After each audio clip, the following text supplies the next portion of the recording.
allegations and fanfare about fraud, waste, and abuse at the Social Security Administration. The reports are finally coming out, and so we're going to go over those today. This is also a live Q&A.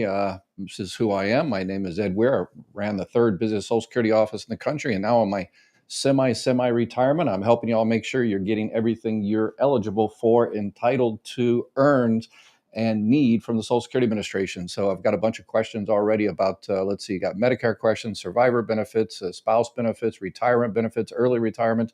Got a bunch of questions already. So let's go into what's going on in the news in this new report. So there are two main allegations that Doge and Elon Musk and other people repeated about Social Security fraud.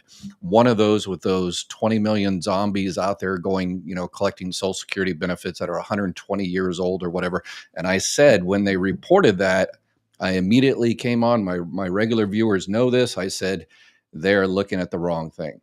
They don't know what they're doing. And it turns out, guess what?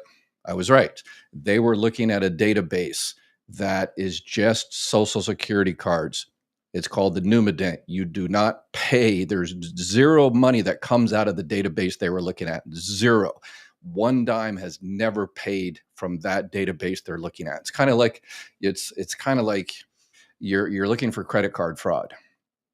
And then you go out there and look at people's driver's license and says, hey, I'm looking at your driver's license. You said you're 180 pounds. I don't think you're 180 pounds. I think it looks like you put on a little weight. You're 190 pounds now. So this is, look at all the fraud in these Social Security, in the credit cards. No, you weren't looking at the credit card. You're looking at the driver's license. So that's kind of what they did at Social Security.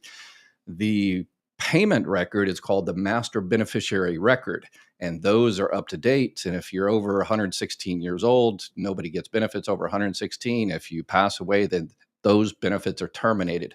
The Social Security, the Numident, you can't close those out unless you actually have a death certificate. So there's people that are kind of missing in action, pass away overseas, and Social Security doesn't have the actual exact date of that person's passing, so they can't technically close that out. Congress says you can't close it out without the actual death certificate. But those people aren't in pay. So as I said, from day one, they're not going to find any money there. They're not going to find $1 of fraud in that particular account, that one particular database. And guess what? They didn't find anything. So, and then the other thing they just recently came out with is the new one, is that 40% of calls to Social Security are fraud. And some Doge guy during a Fox interview said that, and then Elon Musk repeated it. The vice president repeated it. And again, same exact thing. It wasn't 40%. They were completely misrepresenting the numbers. And the report just came out to kind of an internal this was basically new claims that are taking over the phone. So you can take a retirement claim over the phone. You can take spouse benefits, disabilities, survivor spouse, divorce spouse benefits, Medicare over the phone. I've taken hundreds of thousands of those over the phone, and I know how stringent it is to check. To check that person's information. You have to give your date and ask all these questions, and if that's that person. I've done it hundreds of thousands of times. And guess what? They did the same thing. They checked. The new report has come out, and 110,000 claims that were taken over the phone.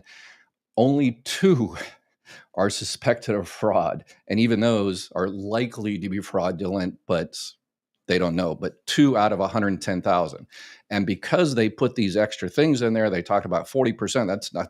I'm not great at math, but I think 2 out of 110,000 is not 40%. So anyway, so in order to get those, they have been slowing everything down. So there's a lot of people that come on here and says, hey, I filed for retirement benefits, survivor benefits, Medicare, and I need my benefits to start. And I've been waiting. Why I've been waiting is one of the reasons. Obviously, Social Security staffing is at the lowest it's been since 50 years. It's even worse now that they've, vacated so many people from the agency. But because of these extra checks that are pretty much unnecessary, because this is not where the fraud is. Is there fraud at Social Security? Of course there is. Disability fraud, people working, while receiving disability benefits, people not reporting their income when they're receiving SSI, all those kind of things. But Doge wasn't interested in the real fraud for whatever reason. I know, but my audience, my regular viewers know, they were interested in making up essentially incorrect stories, like the 40% of phone calls coming in are fraud. And this led to a degradation of public service. And regular viewers and people that come in here know that's a fact. So people out there that need their survivor benefits, they just lost a loved one and they need that replacement check. They're not getting it in time because of this, misallegation. And people need to sign up for Medicare. They lose their health insurance. They need to sign up for Medicare. They can't get it because of this. Well, guess what? This story came out a couple of days ago, May 15th. It was reported. And guess what? Based on that, based on the reporting from NextGov here, looks like Social Security is changing their fraud policies after finding little fraud. So hopefully that will help a little bit. So this is kind of change 47. They've changed so many things because they really don't know what they're doing. Doge is in charge of Social Security. They don't really know what they're doing. They said everybody has to go down to the local Social Security office, and they say, okay, not everybody. If you need to file for this, this, and this, you need to go down there. Okay, if you don't need, okay, let's change that. And they changed it again. And then they said on overpayments, okay, we're going to do 10% withholding. And then they said they were going to do 100% withholding. Now they're back to 50% withholding. So it's chaos and anarchy at Social Security. But at least in this particular case, hopefully this will help get some of those people their checks and their Medicare when they need it. All right. So that's the news out there. And again, so they haven't found any fraud on the 20 million people supposedly over 120 years, 200 years old, 300 years old. They're receiving Social Security benefits because, again, they were looking at the wrong record. And guess what? 40% of people that call into Social Security are not fraudulent. So, yeah, anyway, it's frustrating because the entire intent is to destroy the confidence of people in Social Security. If you look at my YouTube channel, on the description, it has the playbook. This playbook that they're using was written in the 1980s, and they're going exactly by the playbook. Social Security is a very popular program. The most popular, the most successful anti-poverty program in American history, and people support it. If you want to privatize it, if you want to, give it over to billionaires on Wall Street, then you have to destroy people's confidence in it. And this is a method to do that.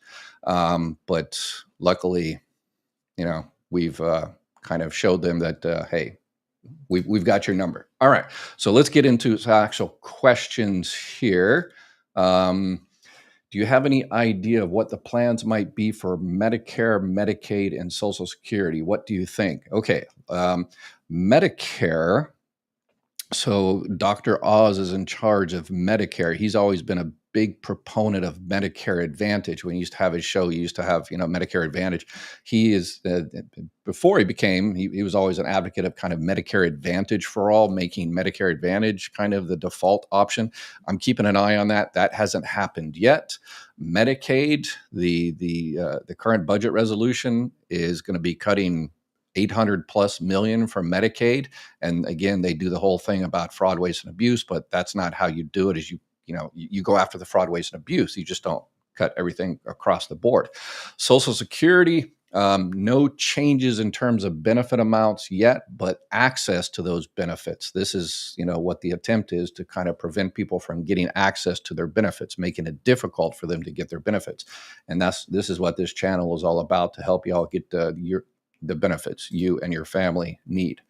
All right. Somebody became a silver member. I appreciate it. Karen became a silver member. Patricia became a silver member. Thank you for the support. Appreciate it. Subscribe, like, and all that kind of good stuff. And that way this information goes out to more people.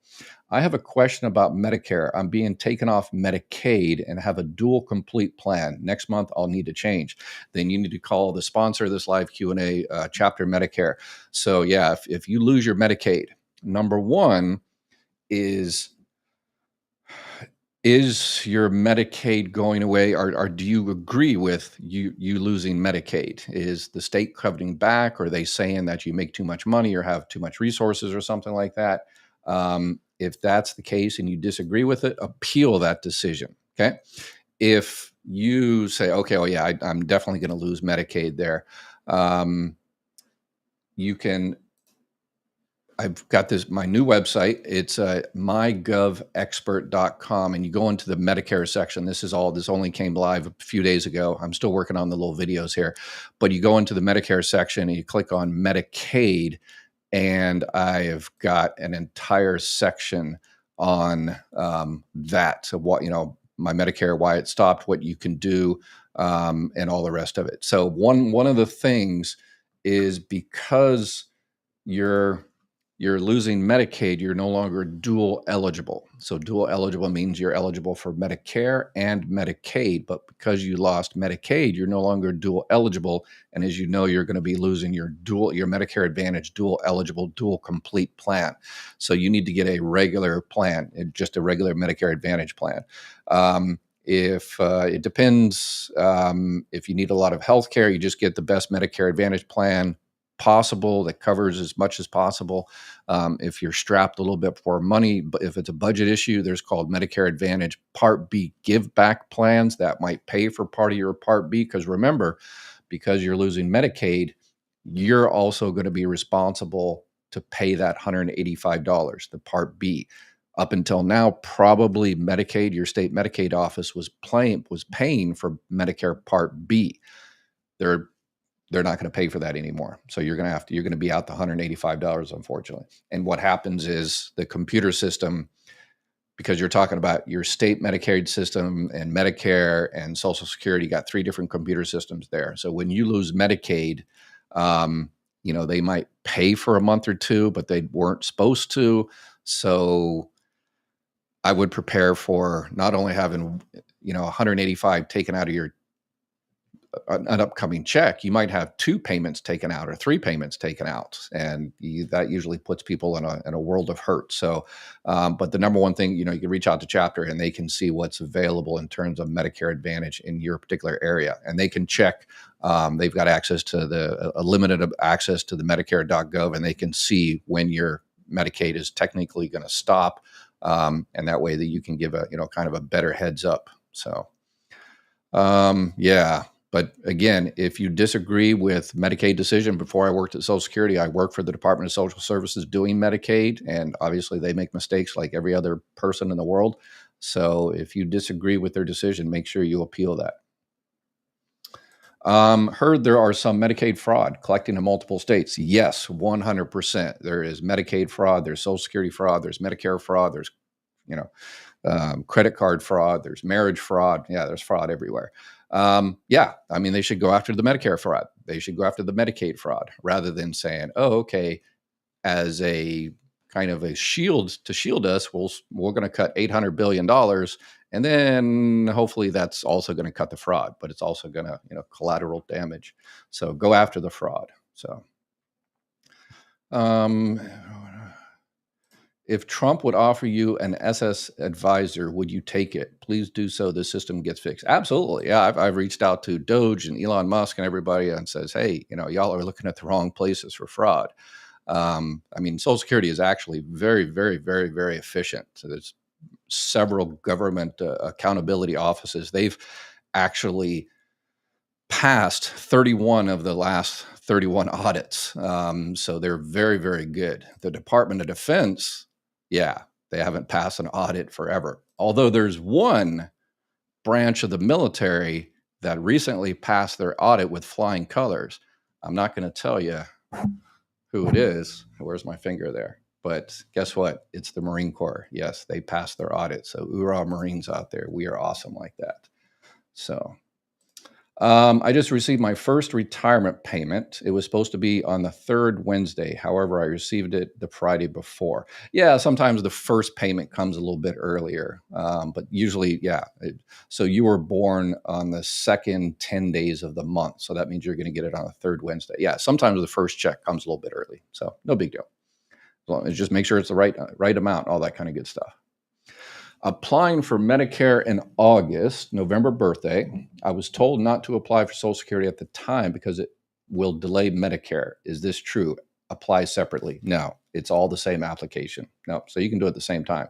Well, it depends if it depends when you're going to start your monthly benefits. If you're going to start your benefits, basically the same time, then yeah, then one application will do it. So because it's done through MCS, modernized claim system, and basically when they go in there, they put all your information, they just put a 1 and a 2. So that's going to be a retirement claim. And the number 2 is Medicare, and that's it. So they just added, and instead of just a 1 or just a 2, they just do 1, 2, and there's an extra screen that comes up for Medicare. So yeah, so you can tell I've done this hundreds of thousands of times, so it's not going to delay it. So again, it depends. If you're going to start your Medicare, let's say in August, or let's say November, but you want your Social Security benefits to begin several months after, then it has to be done on 2 different claims, and maybe that's what maybe someone was talking about. But if you're doing it about the same time, then you're good. So same time is fine.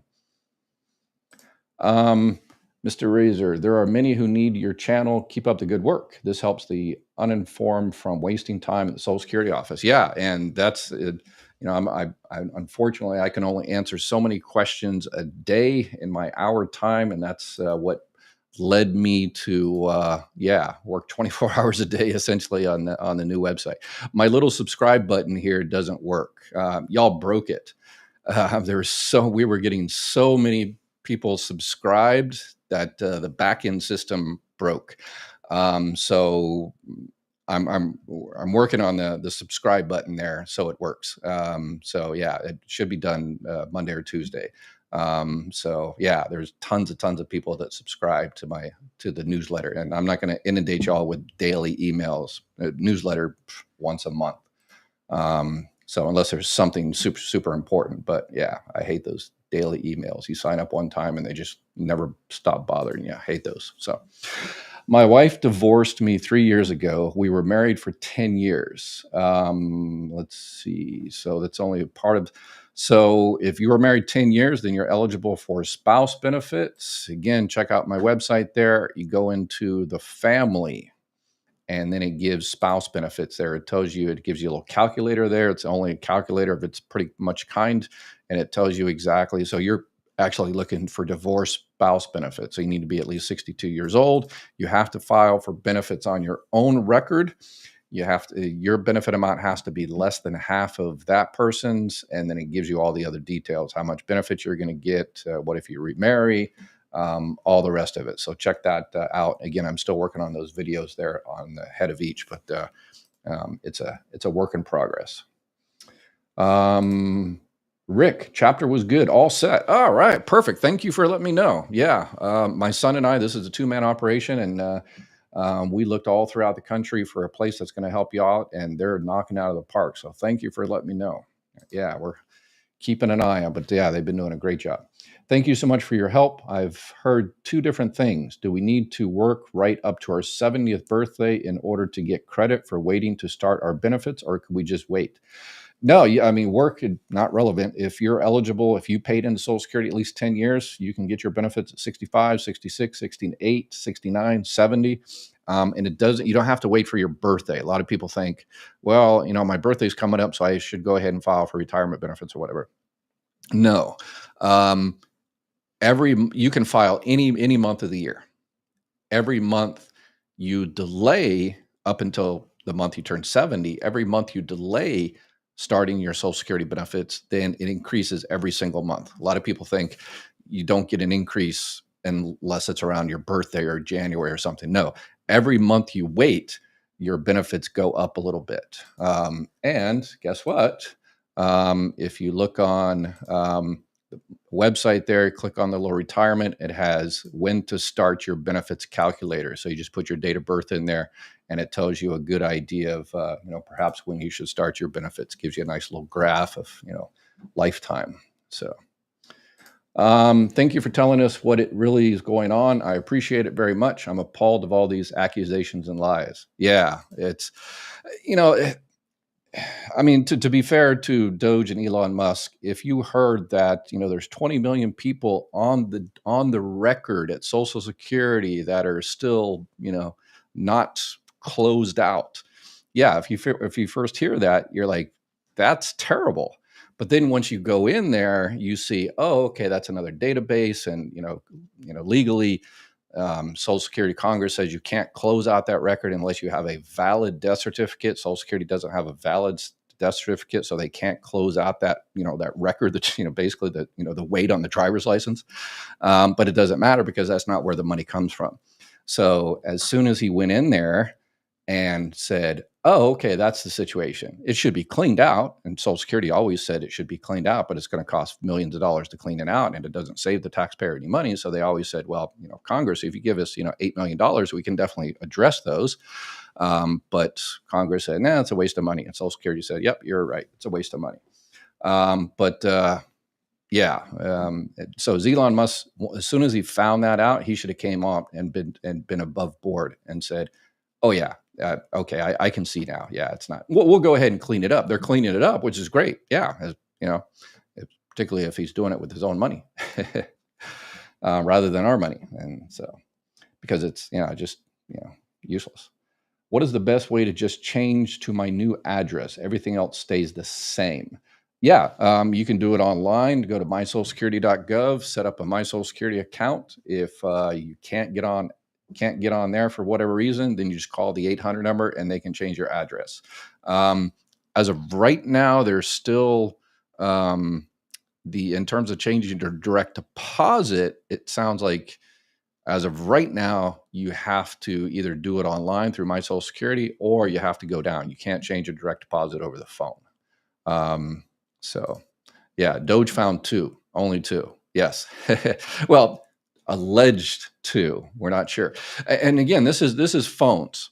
Yeah, there's never, this because again, you actually have to talk to a claim specialist and you go over your earnings record and a person asks you all these different questions and they've got everything there. And so, yeah, it's very difficult. When people want to actually commit Social Security fraud and file a claim like that, they usually do it on the internet. And those checks have always been in existence, since the internet, you were first able to file for retirement or whatever on the internet. And in my office, we used to get the person that was in charge of our internet unit. They would get a notification from the regional headquarters that said, hey, you've got these 100 claims and they're all, they went through our little checks and they all look good, but there's like 3 claims are kind of suspicious. So reach out to these people and confirm that, these internet claims are actually correct internet claims. So yeah, that's been since that for a long time. So let's see. Doc, your videos don't work on your new site. They don't exist yet. So yeah, I'm working on that. I'm putting the website together and putting the content of the website together, and then the videos on the top are just going to kind of go through kind of an overview of what's on that page. So that's why they don't work yet, because they're not there yet. And what I'm going to do is, thank you, TJ, for bringing that to my attention. But yes, so this will be just kind of a general interview or a general video about the whole page. And then let's say on this one right here, you have, working and benefits. And there's a little frequently asked question that says, can working after retirement increase my benefits? And it gives a little thing there. And what I'm going to do is put another little button down there with, I don't know, Dr. Ed Explains or something like that you can click on, that will also do a video and give, a little bit of insight and stuff on that particular frequently asked questions. So over the next several months, each one of these separate ones will have another video attached to them to give a little bit more explanation and stuff to make it easier. So that's the entire intent, is to make it easy as possible. So Let's see. And as part of that, the subscribe button doesn't work right now, but the feedback button does. So click on there if you see anything else that you want me to explain a little bit better, anything like that. Make sure, you put it in there. And if you want to, got a donation button there. If you want to kick in a couple of bucks for hosting, web hosting, and all that kind of stuff, we'd appreciate it. My son and I would appreciate it. You're right, and have been from the start of the Doge. Yes, that's. I'm gonna cut and paste that and show that to my wife. She won't believe it. Ed was right, because at home I'm never right. Anyway, what are you gonna do? My brother will turn 70 in November. All right, JLW, looking out for someone else. One of our heroes of the day. All right, JLW, thank you. Looking out for your brother. My brother will turn 70 in November, but has less than 10 years of having paid into Social Security. Should he apply for Social Security regardless?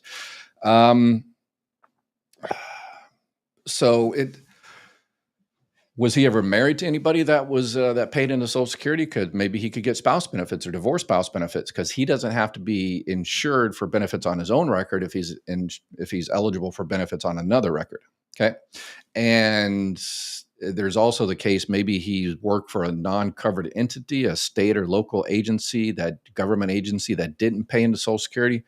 They didn't pay into Social Security, but they did pay into Medicare. So maybe he's eligible for Medicare. But if neither of those are relevant, then probably no. But you want to make 100% sure that he is in fact, not insured. I would probably, because if he has any, iota, just an idea, well, maybe, because remember, they count all the way back. So if he, delivering newspapers when he was, 16 years old, maybe they pay Social Security then, and maybe he is actually insured. So I would really, really double check. You'd want to throw that money away. Remember, because, what about Medicare? Because if he didn't even sign up for Medicare and he was supposed to at 65, then that might be an issue. So my husband applied for disability in December, and Social Security called him in March, told him it will take 3 to 6 months. He keeps checking it on it 3 out of 5 now. Do I want to file on his disability? So the whole disability thing takes way, way, way too long. When I was taking claims, everybody said, you'll get your answer in 3 to 6 months. Now it's 6 to 9 months. Well, that was before Doge, started firing or vacating people from the premises. But now it takes forever. Whether you should, so it sounds okay. This is your current husband, so you cannot receive benefits on his record unless you're at least 62 years old, and he's receiving benefits. And so he's not receiving benefits yet. So there's that. Let me see what's going on with the back pay from the Social Security. Haven't received a letter yet, and it's May. Okay. So I'm assuming AIP is talking about the Social Security Fairness Act. Yeah, the Social Security, the official word on them is, if you didn't get your Social Security Fairness Act recalculation by April, then definitely reach out to them. As I said, when that first started out, I said, hey, the easy ones, the people that are already on the MBR as wept, it'll be easy to unwept them. And I was right. They were unwept, and a lot of people, 2 million people out of the 3 million people, got their checks by April. And it's the other people that's going to take a lot longer. And, some going to take up to November. But I would reach out to Social Security and say, hey, what's going on there? Hopefully they didn't, yours didn't fall through the cracks. And the local office doesn't do this. They're not doing that. There's a cadre they put together for, the Social Security Fairness Act out of the regional offices. So, but you contact your local office to get the ball rolling there. So, Maria, okay, another hero there, looking out for their sister's ex-husband. All right, my sister's ex-husband passed away during COVID. She is currently 67 and was married to him for 18 years. Does she qualify for any benefits? Could very well be. Again, I'll go over this here a bit, but you can go on to the survivor benefits there, and we'll overview. You can estimate the benefit amount, surviving spouse, and this would be a surviving divorced spouse situation. So she has to be at least 60 years old, unless she's disabled, had to be married for 10 years. That sounds good. Looks like that is correct. She, is she currently receiving benefits? She can actually delay receiving her benefits, and file for the survivor benefits. And then I've got kind of a detail of there about the strategy of take one, let the other grow. I'm definitely going to do a video on this one, because this is a interesting strategy that a lot of people missed. So whether to take survivor benefits or start retirement benefits on your own, and what to do when you switch over and stuff. So, but this gives you an explanation of the different options she has. So this is just mygovexpert.com, and click on the survivor one and the overview at the very bottom, survivor benefits on your own or your own retirement. So thank you for looking out for your sister. Friend is 64, still working. Husband is on SSI and is 66. Can she file on his Social Security? If yes, what are the parameters? If he is actually receiving SSI, then no. SSI is the welfare-based program that Social Security administers. You probably mean just regular Social Security. SSI is a completely different animal. So I'm sure you just mean Social Security. So if he's receiving Social Security benefits, yes, she can, but it depends on how much she is earning. And again, you go into my website and it tells you all the details for this year. It's $23,400. If she's making over $23,400, then Social Security is going to hold back $1 for every $2 she goes over. So she has to file for benefits on her own record first, and then she can file for benefits of his record. But her full benefit amount has to be less than his full benefit amount. And Brenda asked, 50% of what? So when they do that, they look at, a spouse, let's say a husband and wife.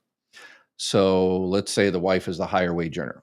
So the benefit, it's called the PIA, the primary insurance amount of the higher wage earner, that's what they look at. They don't look at how much you're receiving or anything like that. They look at how much your benefit would have been at your full retirement age. That's called the PIA. That's the basic amount that they look at.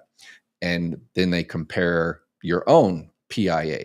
And so your PIA has to be less than the other person's PIA, less than half, in order to get anything. So Tommy, Dr. Ed, love your website. Oh, thank you. Appreciate it. Sometimes stuff don't work either. So I'm 64 with a small gig type home business. As self-employed, can you still make as much as you can during trial work period? Or is it net income after business expense during trial work period?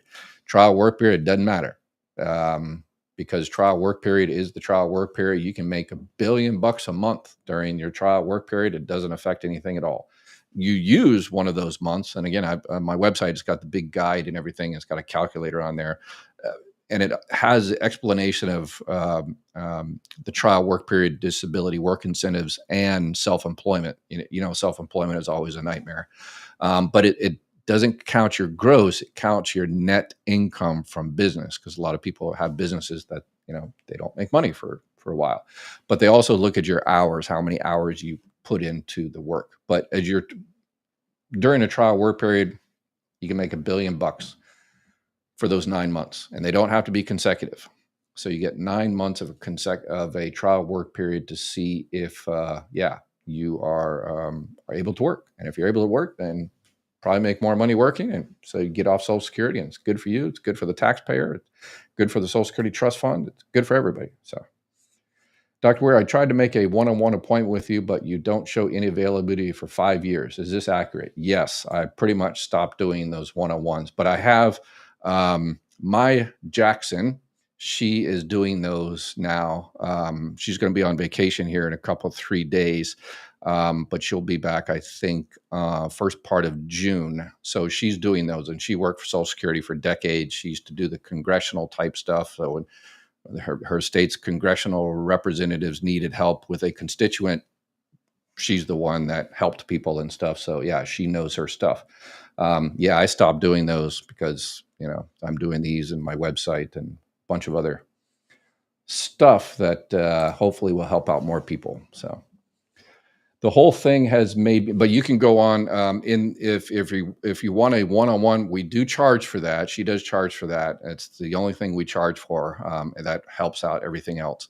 But you can look on my YouTube description, and it has in there. You can click on there and schedule an appointment with her, and she can help you out. Bonnie, the whole thing has made me worked up, and I didn't even have a student loan or overpayment. It just made me have a nervous attack. Yeah, just the social media out there is, all this craziness, and yeah, but, I've got to admit I contribute a little bit, because in order to get to people, if there's some stuff out there like the one I did yesterday or the day before about the $4,000, people are calling it a $4,000 Social Security stimulus. And in order to get to the same people that are walking around thinking they're going to get a $4,000 stimulus, these social media algorithms, you have to kind of feed into that a little bit. So unfortunately, sometimes my titles are not what I would like, but we're trying to bring, the real facts to people. So it doesn't get to people if I, so it sucks. Does Medicare B plan go up each year? Medicare Part B, yes. It goes up a little bit every year. This year it's $185. Yes, last year was about $10 cheaper. So yeah, it goes up a little bit every month, or excuse me, every year. So, student loans, mine are paid off long ago. Yes, awesome. Yeah, I used my VEAP, my military VEAP, Veterans Education Assistance Program. It was the worst. I joined when it was the worst. It was, the old GI Bill and the Montgomery era GI Bill, and which were good. And I was in the middle, sandwiched, shit cookie, I guess, that got no assistance pretty much with that program. But hey, anyway, turning 65 in November 2025, retiring effective 1/1. How far in advance should I call to make an appointment? I'm honestly stressed out. Appreciate you so much. Thank you. Steelers football. So you can go online, number one. And this is also, so you're turning 65 in November, and you're retiring. So I assume you have health insurance from work. So you're in your good time. So let's say you're going to stop working January 1. You're retiring January. Oh, okay. You already retired. This, you put 2025. You're probably mean 2026. If you don't want Medicare to start in November when you turn 65, because you already have health insurance, which is a smart idea, save yourself the $185.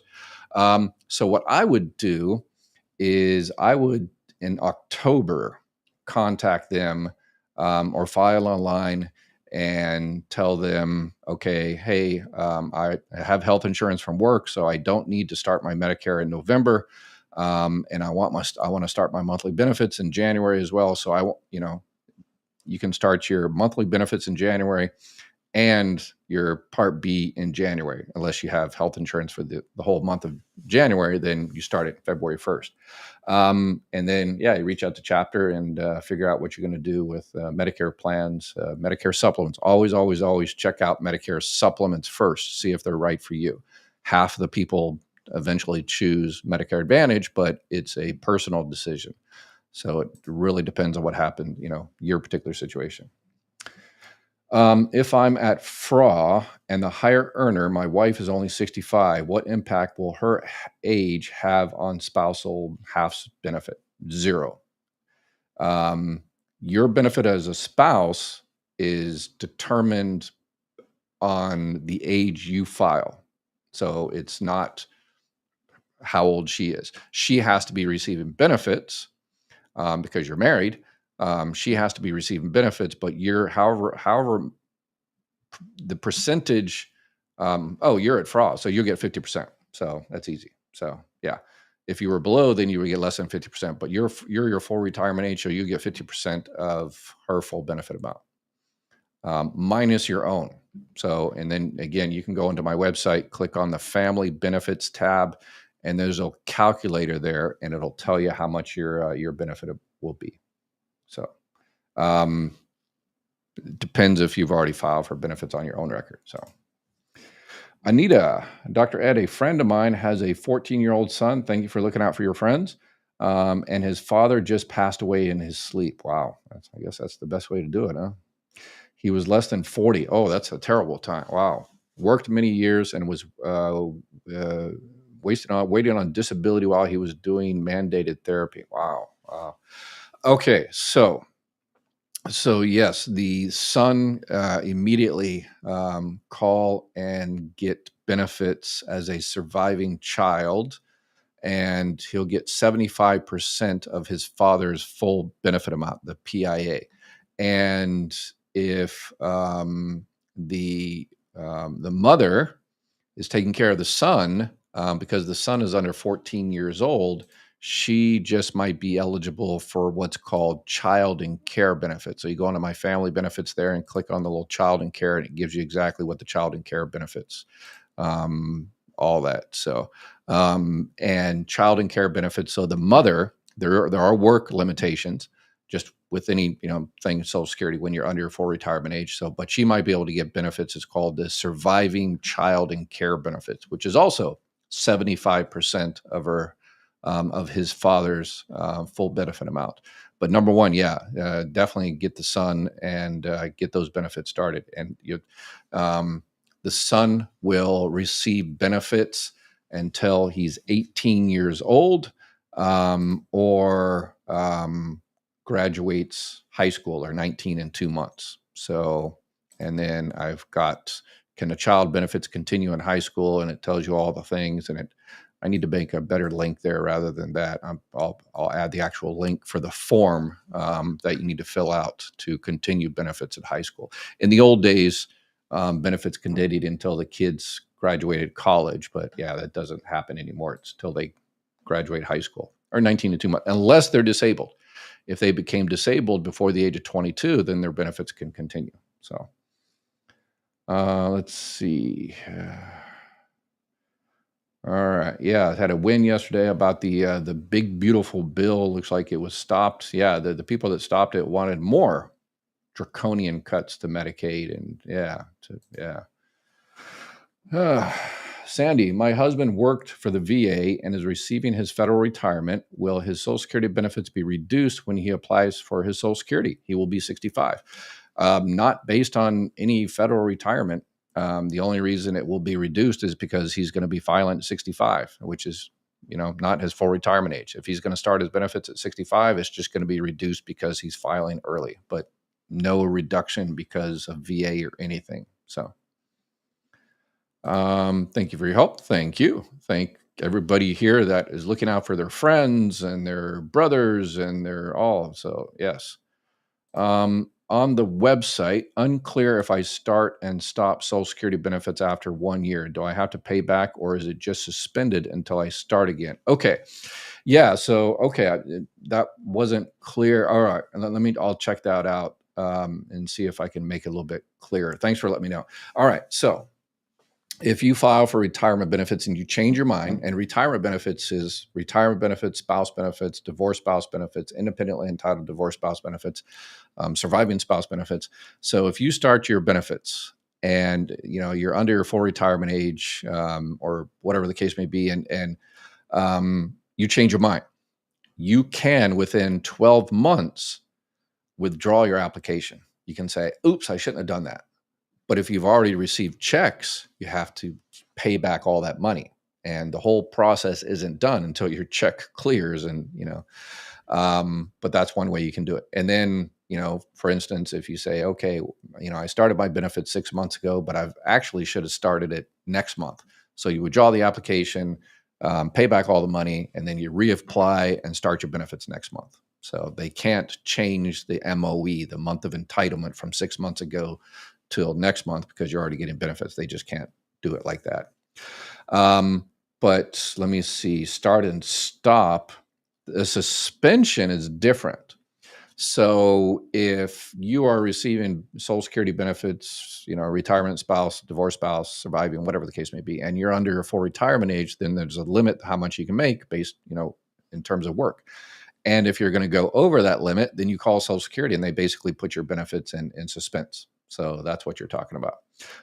And then, so let's say you call them up and say, oh yeah, I'm going to make $80,000, and then they'll essentially stop your checks to account for the $1 for every $2 you go over. But then 3 months later, you call them up and say, oh yeah, that job sucked. I quit. Then you tell them I'm not going to make that much anymore. So yeah, it gets kind of complicated, but. Let's see here. Pink Owl, please hit the like button, subscribe, share, and hit the notification. Yes, please, please, please. Thank you, thank you, thank you. Let's see here. The question. Kim, I'm renting a room from my son. Do I need to include him and his salary when applying for help, especially SNAP, paying the Medicare premium, et cetera, et cetera? I make under the SSA limit to get help.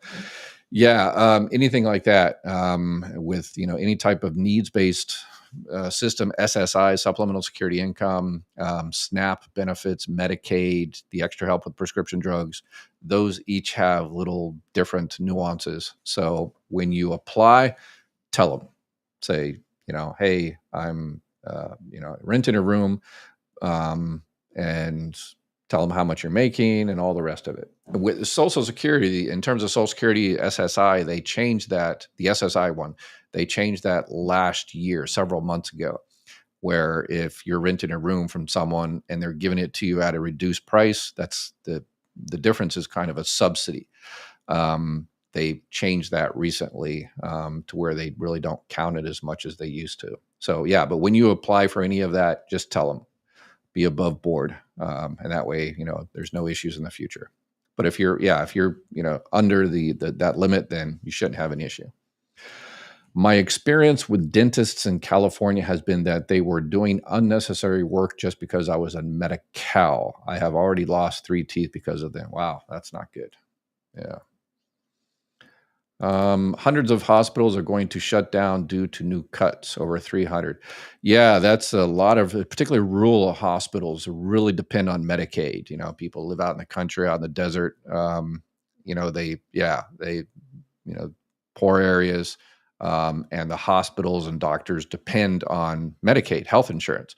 And if you cut those back, then those hospitals are going to be in, dire straits. And yeah, there's a lot of hospitals closing doors, and it's going to get even worse. So, Kateria, can you take your Social Security if you move out of the country, i.e. Canada? Yes, you can live anywhere in the country, or excuse me, I misspoke one time and didn't correct myself, and somebody on the YouTube comments. You can live anywhere in the world except for Cuba and North Korea. Social Security can't send your benefits to North Korea or Cuba, but Canada is good. Yeah, Canada is still good, except for that other country in Canada. Was it called Quebec? Not sure about. No, I'm just joking. You can get it in Quebec too. So, let's see. Katrina, thanks so much. I am 48 and I have my SSDI hearing soon. When could I have access to my ex's work credit since I was married for 10 years? And he was more work credits than me. You can do that now. Your SSDI, your Social Security disability, claim that you have pending has zero relevance to any other benefits you're entitled to. So if you are eligible for those spouse benefits, but you have to be 62, at least 62 years old, and you have to file for benefits on your own record. So that is a strategy I've got on my website too. It's called the RIB-DIB, where you can file for retirement benefits and then file for disability benefits at the same time. People do that because it takes forever to get a disability claim approved, as you know, and you need money in the meantime. So some people just go ahead and file for retirement benefits and then file for the disability. And the retirement benefits at least, pays the rent while you're waiting for your disability to be approved. So if you're eligible for, oh, wait a second. I just see that you said you're 48. Then no, Yeah, unfortunately, because I missed the 48 part.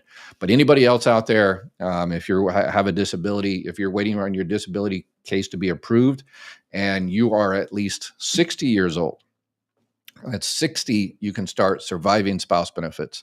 At 62, you can start spouse benefits or divorce spouse benefits.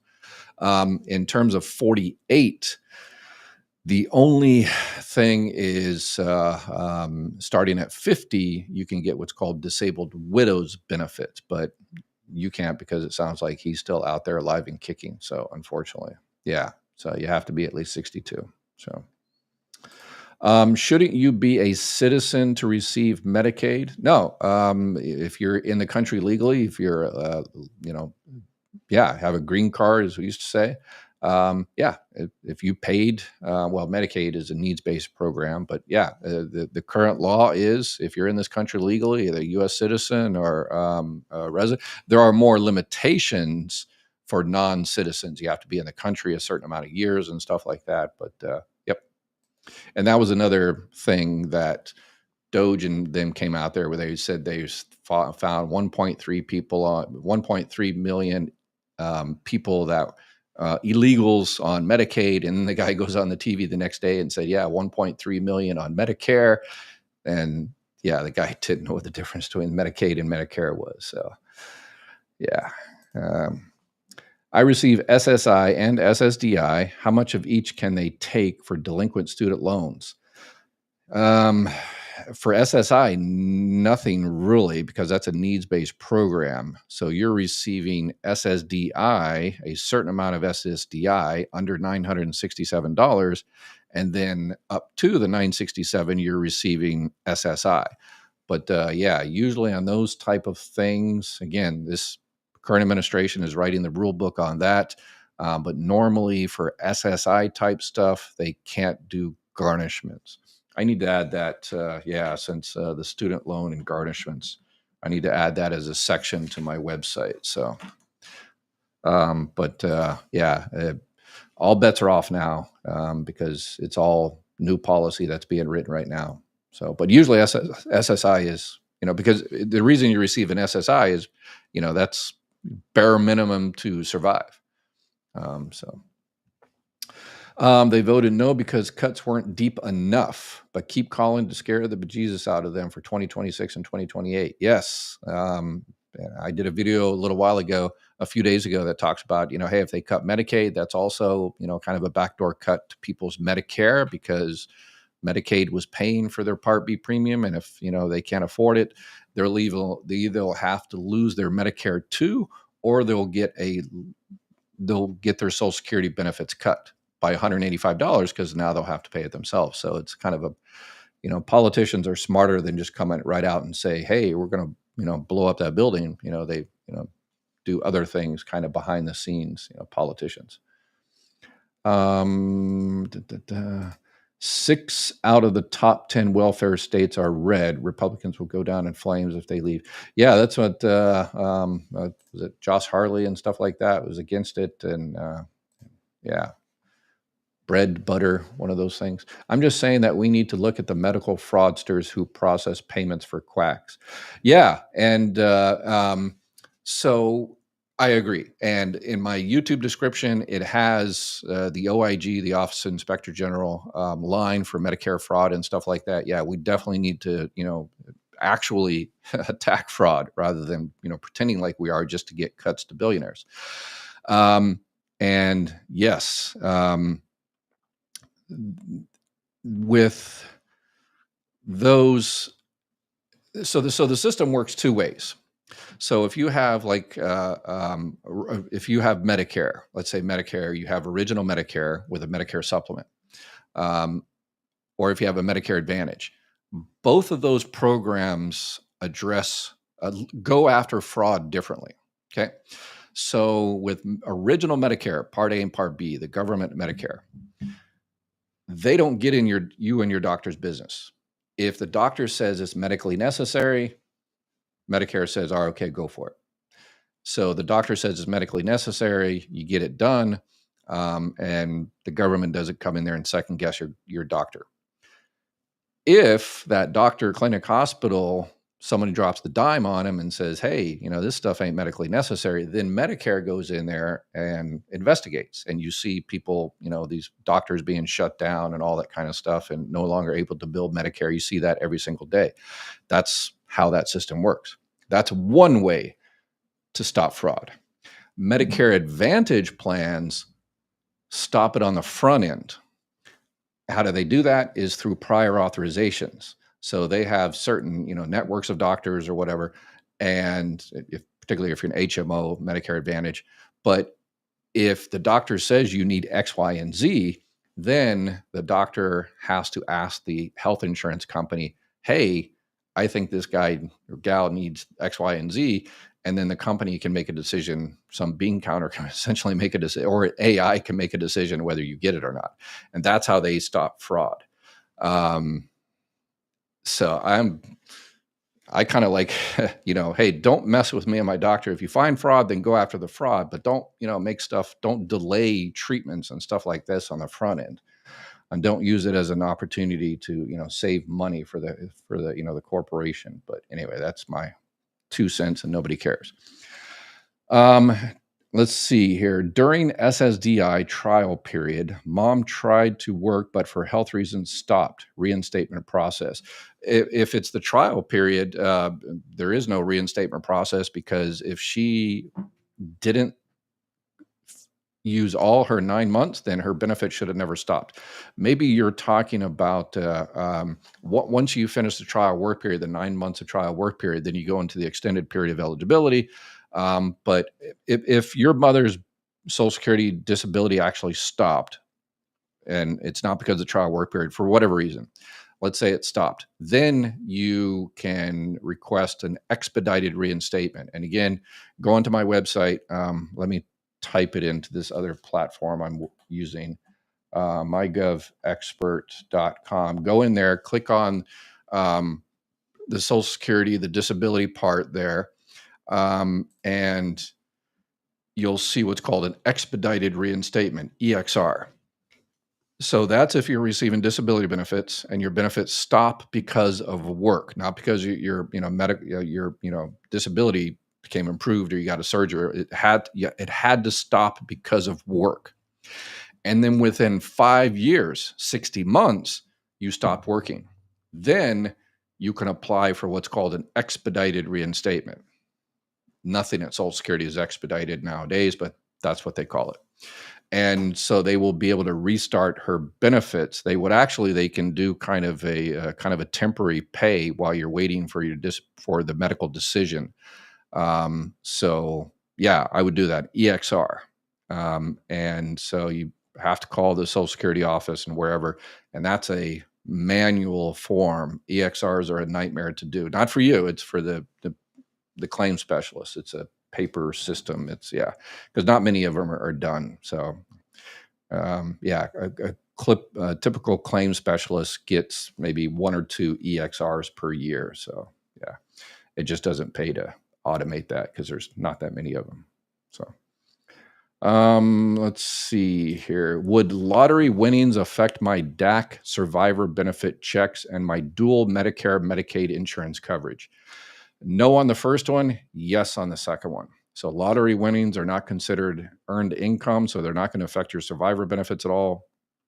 And they're not going to affect your Medicare, but they will affect your Medicaid, unless you do a spin down. So if you get some money, and then you immediately spin it down and says, hey, I won $4,000 or whatever the case may be, but I immediately had to go do repairs to my car. I had to buy a new car. I had to fix the air conditioning. I had to weatherize my house, something like that. Then you do that spin down, or you had to pay off people you were borrowing money from. You just have to provide that proof. So you said, yeah, I got that $4,000, but I immediately, went back out the door. So as long as you do that, you're good. Dr. Ed and Son are very popular. Yeah, first time in our lives. The Medicaid cuts are not being taken due to fraud. I think we all understand that. The money will be going to the elite wealthy. Yeah, again, I compare it to, just cutting money across the board. If you're saying, okay, yeah, we need to go after Medicare, Medicaid fraud, so we're just going to cut the budget. That's, it's like, how is that going to go after the fraud? It's like telling your kid to stop eating junk food, and your solution is not to tell your kid not to buy less junk food. It's just to cut food across the board, and hopefully a percentage of that is, yeah. So it doesn't seem, it makes no sense.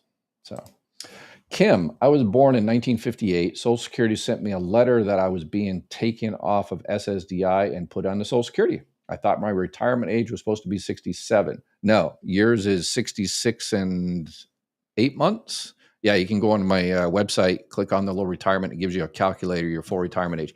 But yeah, for those that are born in 1960 and after, their full retirement age is 67. So yours is 66 and 8 months. So Kim, so a lot of people don't realize this. Yeah, your benefit is going to stay the same. Direct deposit is going to stay the same, but you're now free. You no longer have to worry about CDRs, the continuing disability reviews. And I've got a really long section on CDRs. So all those people out there on disability, this is hopefully what you've been waiting for, on disability continuing reviews. There is, look at all that. Look at all that on continuing disability reviews. So all the frequently asked questions about continuing disability reviews, the short form, long form, all that kind of stuff. But Kim, ignore everything I just said, because you don't have CDRs anymore, because you're past your full retirement age. And because you're past your full retirement age, you can now, if you want to, or you're able to work, you can work, and Social Security doesn't care. So you're now free.